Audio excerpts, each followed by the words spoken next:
വന്നേ, നമ്മുടെ മീര സിസ്റ്റർ വന്നേ. IELTS എഴുതി 2 വട്ടം പൊട്ടിയില്ലേ? ഫസ്റ്റ് എഴുത്ത് തന്നെ ഇവിടെ വന്നു. തലേ ദൂത് കൈവച്ചു, ദൂത് പറഞ്ഞു.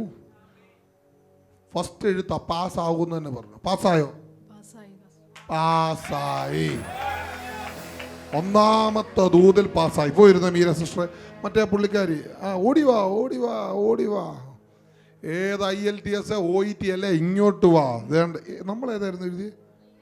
ആദ്യമേ ഞാൻ എഴുതിയായിരുന്നു, കിട്ടിയില്ല.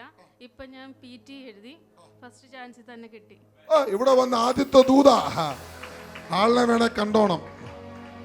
ദൂതാ, നീ ആദ്യം പൊട്ടി, നീ ഇനിയും പാസ്സാവൂന്ന് പറഞ്ഞു. പാസ്സായി. കയറിക്കോ, പോയിരുന്നാട്ടെ.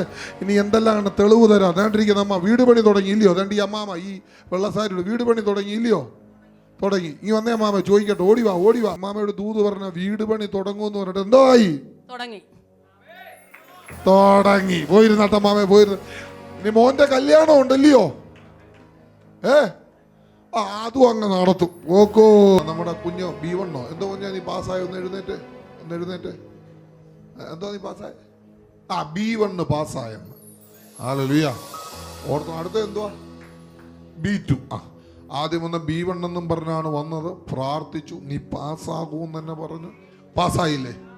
ഇരുന്നോ.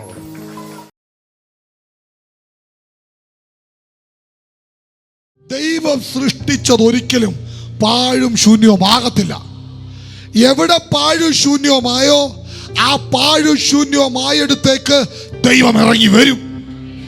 ദൈവം ഇറങ്ങി വന്നാൽ എത്ര ശൂന്യമാണേലും, എത്ര പാഴാണേലും, എത്ര നീ വെറുക്കപ്പെട്ടവനായിരുന്നാലും, എന്തൊക്കെ ആയെന്ന് പറഞ്ഞാലും നിന്റെ സ്ഥിതി അവൻ മാറ്റും.